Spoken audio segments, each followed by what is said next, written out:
So what is up, guys? We are going to review the entire set 13. We're going to see all the cards that they added in Japan and see what we have something to look forward to in the future. Without further ado, let's get started. So Escapade did not get anything remotely interesting. It's a legit make it or break it card. At the end of battle, this unit attacked, ride Blaster Blade from your soul as rest and put all your cards in the soul into your drop zone like a derp. And this is when Alfred Early is the only card that makes this playable. If your Vanguard is a grade 3 blaster, this card can be normal called. The only good thing about this G4 is it's just a 13k. It's like having a genie, so it's like another attack. I mean, mostly your Vanguard would be a blaster due to Majesty, but I guess that's about it. But yeah, Escapade kind of went downhill. So as you all know, Battle Sister Lemonade, you Soul Blast 2, just countercharge 2. Battle Sister Taffy, during your turn, if your Vanguard is a Battle Sister, it gets plus 3,000, so it's a 10k draw thing. Battle Sister Coquette. When this unit attack hits, you counterblast 1, look at the top card of your deck, and if it's a Battle Sister, add it to your hand. And legit, the entire deck is like Battle Sister, so you're good. That's a fact. Parfait, we went over. When this unit attacks, if you have 2 or more cards, this gets plus 3,000 power, and then it's a limit break effect. When this unit attack hits the Vanguard, draw a card. I hate that it's a limit break where you have to hit the Vanguard. I really wish it was just hit, period. But the other positive thing about this card is you counterblast 2 to draw a card, but that's still pricey enough. We have like so many cards that can do that kind of for free in a sense. But yeah, Parfait has definitely not changed from Fromage. But this card though, Battle Sister Monoka. Counterblast 1 and Persona Blast. You look at the top 5 cards of your deck, and then you add the 2 cards to your hand and put the rest at the bottom. This card's good because you got to decide. So if you Persona Blast, it's only a CB1. The only problem is it's a limit break 4 effect to actually do it. So to look at the top 5 cards and add 2 cards, well, yeah. That is a battle that you're going to have to face. So now we got a better reading on these novella cards, since like when we first reviewed them, they were like very funky with the effects because we couldn't get like a complete translation. But now we have all the necessities. Let's get started. So Novella Row Mondragon. When placed, if your Vanguard is a grade 2 or less, return a Transcend Dragonic Novella Vague, the grade 4, from your hand to your deck to add a grade 3. So you return a G4. So you have 2 G4s in your hand, you use this, and you can go get a freaking other G3, so you have a perfect ride. Dragonic Gaius. When this unit boosts by this unit attacks a Vanguard, counterblast 2 to have the boosted unit get +1 critical. See, this is good. This is very good. This is like 4th damage good. This is like you're at Novella, you self-damage yourself, and they're at 4th damage, and you do this effect. This is actually not a bad card. I mean, you can fight me on it, but I don't know, man. A crit's a crit, and if you give this to Novella, and you're at 5th damage, there is no trigger that will be activating when you hit him at the 4th. Not gonna lie, this card's actually pretty good. I might do some testing when it drops in America. So Dragonic Knight Ashguard, when this unit boosts the G4, it gets plus 3,000. Okay. Novella Eccentric Dragon. When placed, if your hand has the G4, or if your Vanguard is the G4, counterblast 1 and retire 1 of your opponent's rear guards. So the deck is mostly based off you holding on to a G4 at the start of the game. You have to shuffle and get it. So that's the first issue of the day. Demonic Dragon Mage Kongara. During your turn, your opponent has 2 or less rear guards, plus 3,000. Crude Dragon. When this unit attacks a Vanguard, you Soul Blast 1 and Counterblast 1 to retire 1 of your opponent's rear guards. So when this unit attacks, but again, it's not like you're getting through the intercept game, so.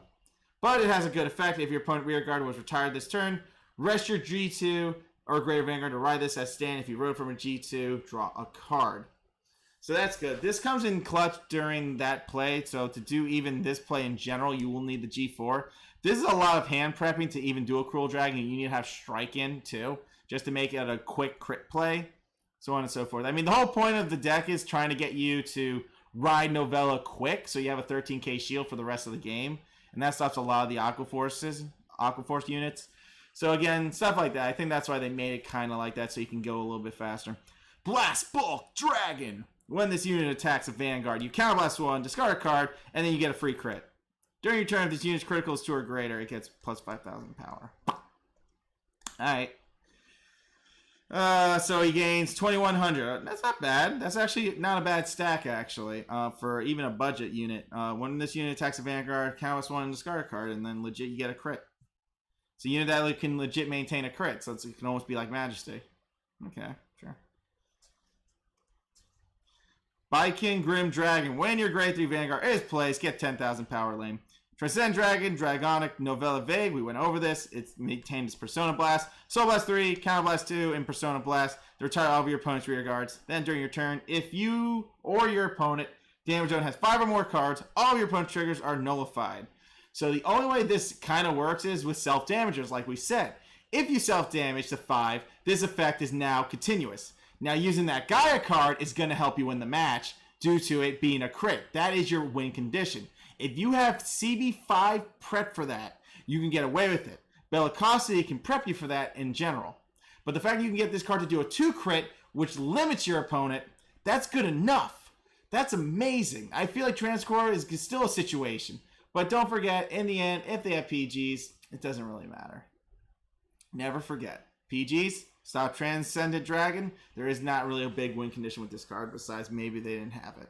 But we'll see. Maybe that's why Guy doesn't plays this role, because of people having PGs. So on and so forth. We're done with Naru's. On to the GN stuff, which I was actually looking forward to. Telescope Rabbit. Counter +1, rest this unit to have one of your rear guards get plus 4,000 power, and then retire that unit. Okay. Cable Sheep. Taping Cat. When placed, Soul Blast 2 to draw a card, so they gave us that type of unit.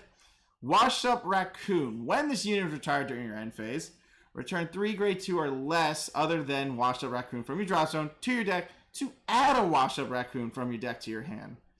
I would say this is good in a chicken build because you recycle all your Melodica cats. That way chicken has a target in case it came down to that type of situation. So that's not bad.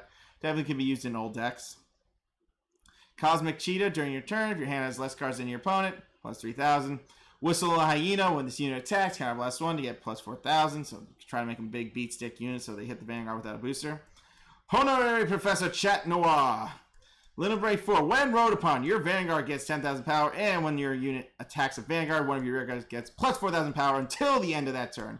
So it can stack if you restand. At the end of that turn, draw a card and retire that unit. So this effect will activate twice.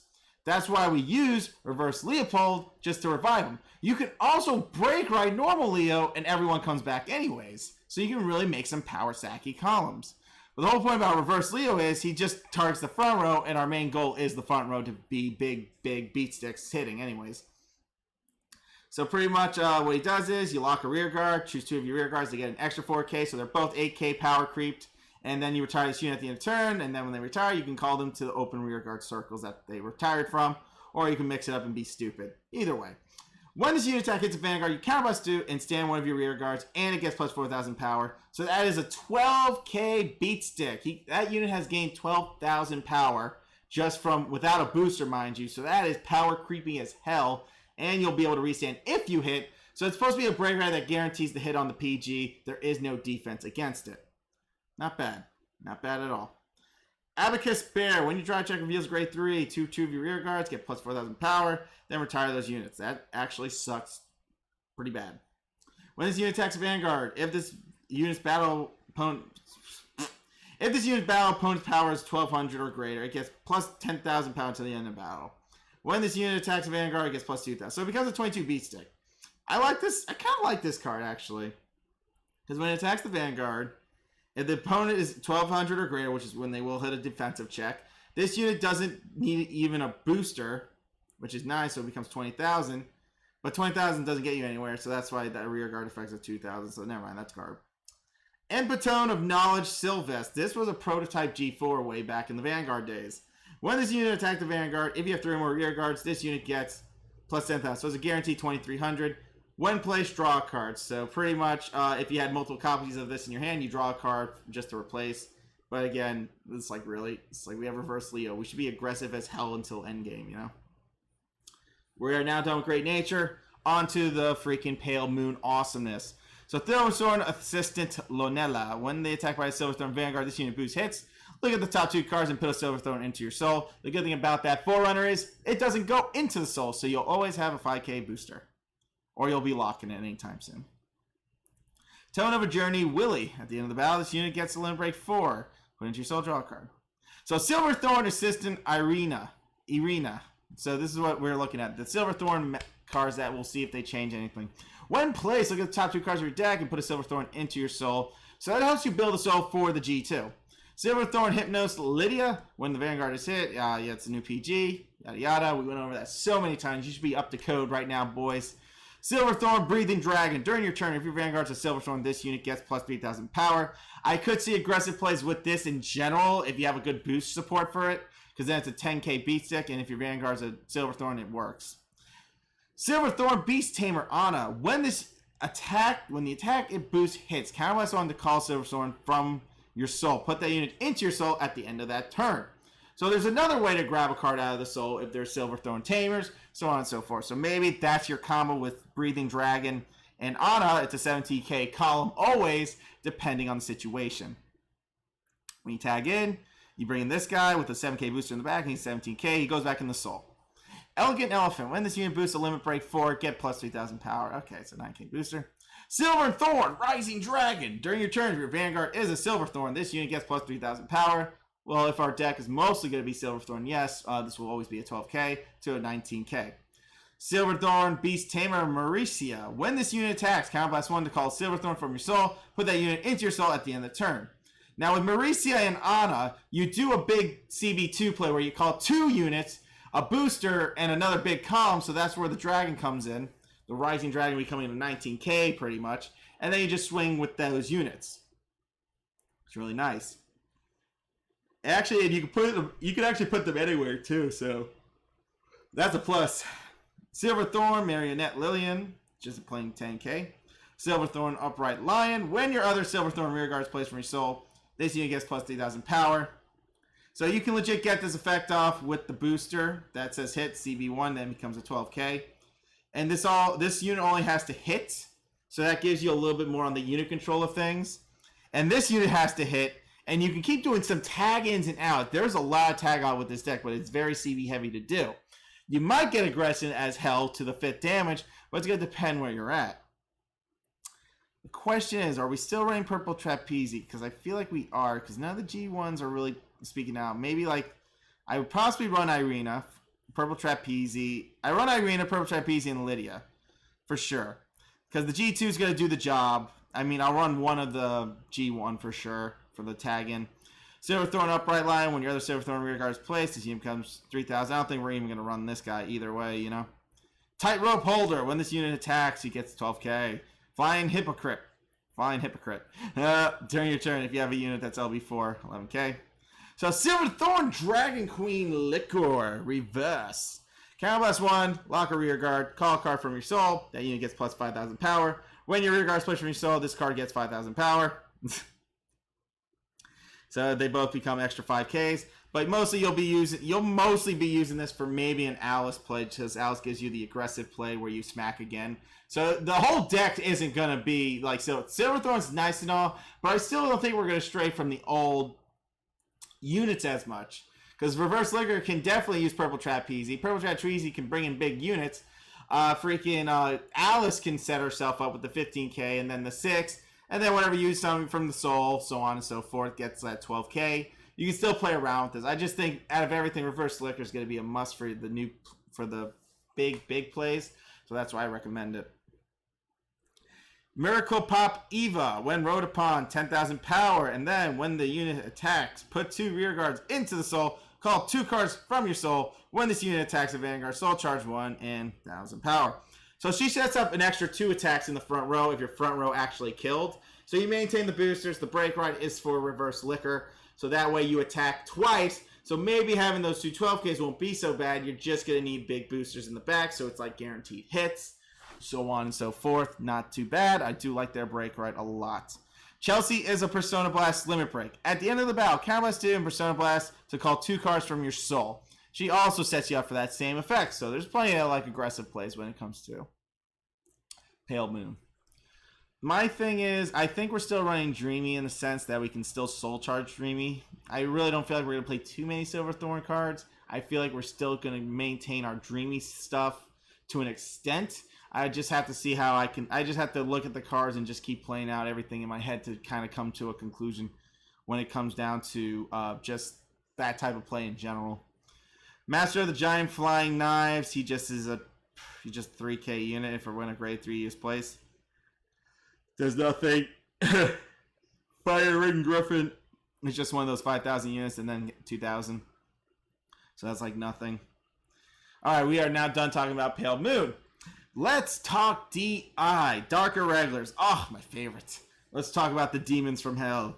So Amon's Follower, Fate Collector. At the end of the battle, this unit boosted. If your soul has 6 or more cards, put this unit into your soul to draw 2 cards, and then put a card over your hand into your soul. This helps you prep your reverse Amon cross ride easier. You can just sack it into the soul when necessary, so you can keep your break ride. We also get a new Forerunner too, Warfish Hexa. He's just put into your soul, draw a card. Amon's Follower, Vlad Specula. This actually gives us a freaking extra. This pushes us to 5, so we can freaking break ride. Amon's Follower, Fu Gremlin, Jinlin. During your turn, if your Vanguard is Amon, 3,000, 10k. Amon's Follower, Fool's Palm. When placed, if your soul has 6 or more cards, you filter. 6 or more cards, and then you filter. So you try to get your plays. Amon's Follower, Hell's Deal. When placed, if your Vanguard is Amon, soul charge 2 cards. And then add Amon Follower, Hell's Trick with heal to your deck for each heal put into your soul by this effect. So the good thing about these soul charges from the Amon followers is you're maintaining your heals, period. So that's good enough. That's good to the extent we're always going to have heals regardless of the situation. And if we're running chariots, we're obviously keep maintaining our heals, so on and so forth. Warhaste Bandito, when this unit boosted LB4, 9k. Yeah. Amon's Follower, Hell's Draw. When placed, if your card Vanguard is Amon, which can be herself, soul charge 2. Add an Amon Follower, Hell Trick with heal to your deck for every heal you soul charge. So it's nice that they're really compensating the heals. Every time you charge a heal, put it back. It's really good. Amon's Follower, Ron Jinlin. During your turn, if your Vanguard is Amon, plus 3,000 power. Really good. Amon's Follower, Psycho Grave. When placed, CB1, Soul Charge 2. If your soul is 6 or more, this unit becomes a 14k beat stick, which guarantees you an extra attack. This isn't as bad as you think. It's only a CB1, and that could be a high power column with a 7k booster. So that's really going to smack at your opponent with the freaking attack phasing. So that's amazing in general. That's going to be 2 guaranteed attacks without the use of a trigger, and those are my favorite types of cards. And since you're pretty much the followers are going to be soul charging, you're kind of good to go there. Where Leopold Soul Death. During your turn, if you're LB4, 11k. Frog Knight, Counterblast 1 to become a 12k. Alright, Reverse Amon. Then went off freaking lock a rear guard, get plus 10,000 power. Sorry, plus 1,000 for each card in your soul. If you have 6 or more cards, it gets plus critical. If your soul has 10 or more cards, Counterblast 2 to retire one of your opponent's rear guards. And you can do that effect twice. Clean up the front row, go for game. Depending. King of Mass, Deuterion. You need this card. This is an amazing break right for DI. Even for Reiji. Free Soul Charge 3. With Reiji's new errata, it works out like a crap ton. When rode upon, your Vanguard gets plus 10,000 power and the following abilities. All your rear guards get plus 1,000 power for each card in your soul. Max is definitely going to be like 10k power all around the board. And when this unit attacks, you Soul Charge 1. Echo Nemesis is an amazing card. This is the secret tech. Pretty much your opponent has to discard a grade 3 to activate a signal. If they do not discard, it does not activate. So you can get a good push in and then just go for game. A grade 3 greater card from your soul into your drop zone, Soul Charge 2. There's many ways to Soul Charge. Master of the 5th Element. During your turn, if your soul has 10 more cards, plus 3,000. When this unit attack hits a Vanguard, Counterblast 1, and then Soul Charge 3. It's a Vanguard effect, so it's guard. And Werebear Soldner, Limit Break 4. When this unit attacks a Vanguard, 15. If it's a rear, 12. And that should be it. Number of tears, the last card. When your other grade 3 rear guard is placed, 3,000, so on and so forth. Whew! Let me tell you, that was a lot.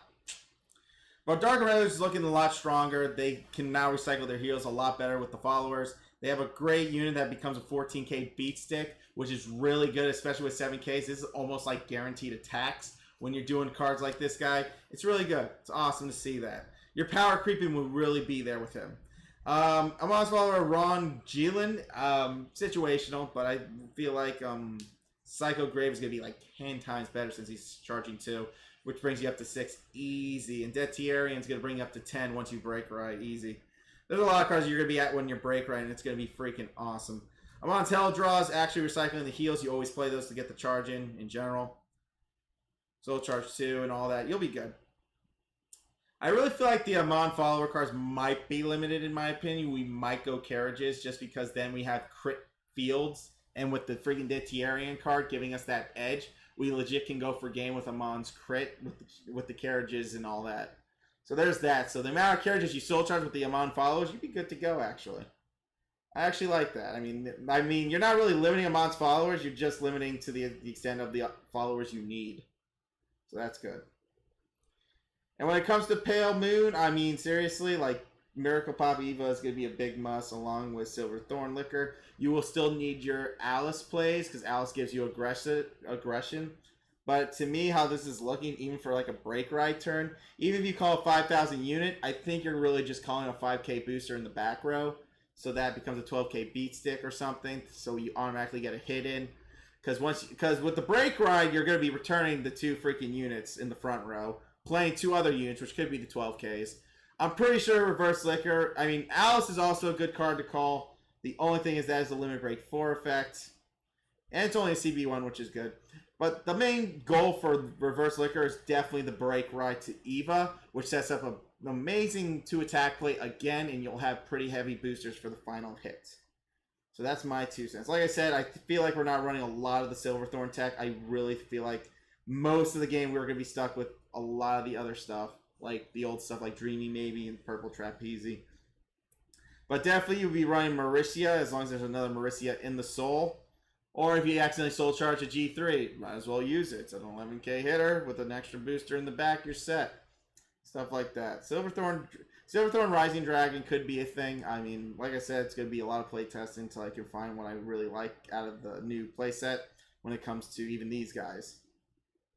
Great Nature, all that I'm going for is definitely Reverse Leo and freaking Chat Noir, because Chat Noir, both I need for the break ride, because most of these units that they added aren't going to like really do anything. Maybe one Taping Cat changed the build a bit, but that's about it. Telescope Rabbit is interesting in the sense that you could lock it after doing its effect. That's number 1. Number 2, it's still using a CB heavy effect, where Reverse Leopold can be using that CB2 to do stuff. I really still think we're keeping up with the Parrot, we're keeping the Compass Lions, and we're going to be using Binocular Tiger to keep up with a lot of those plays.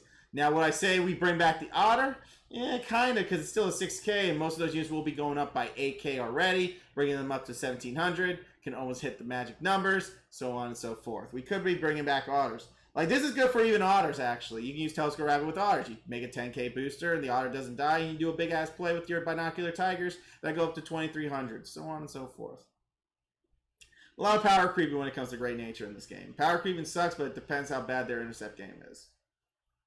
And like we said, Transcend Dragon Novella Vague is definitely not scary anymore. PG's work. It's just that you won't heal if your opponent gets the 5th damage, even though you weren't going to heal in general. But yeah. So Novella's at his peak with that. Everything's going to happen. Blast Bolt Dragon's not a bad budget. Cruel Dragon's definitely combo heavy. You go into Novella pretty quick if you do that effect. So you give yourself some time to push your opponent. Definitely this card's interesting to the extent of you CB1 to retire a unit. But like I said, you're going to have to be holding on to a G4. Dragonic Gaia is going to be good in a sense that Novella Vague hits for a crit. Especially for final turn hit where you don't even need the boost. You just target boost with the CB2. But that depends if you have the CB2 and you really didn't have to go for a retire. Like I said, it's going to depend on the push play. We'll see. Battle Sister Monoka is definitely amazing. Persona Blast, but it's an LB4, which sucks, so you would have to self-damage yourself to an extent to actually get this break ride of your choosing. It will depend on that type of situation. But I do like that they kept her effect. They maintained it in case you wanted to run her as a... it's not as bad as a budget, but it's a good persona. Parfait, yikes. I mean, it hits, you draw, you can self-damage to 4 and draw a card. I mean, but you can counterblast 2 draws, so you can... It's like, the only thing is I still like Fromage better due to the freaking draws. 2 draws. Coquette's amazing because you get to draw a Battle Sister anyways. Taffy just becoming 10k and Lemonade letting you countercharge. This is going to be amazing for the countercharging for sure. Get that nice counter. And Escapade just being the only Royal Paladin in this set, which is so freaking stupid. Seriously, really, really stupid. So anyways, guys, thanks for watching. Be good. Stay safe. I'll see y'all another time. We went over all the cards for set 13. Be blessed. Stay tuned for more deck profiles. I just thought we knocked this set 13 video out for you guys if you were expecting to save up some mats for in the near future. So be good. Stay safe. I'm outie.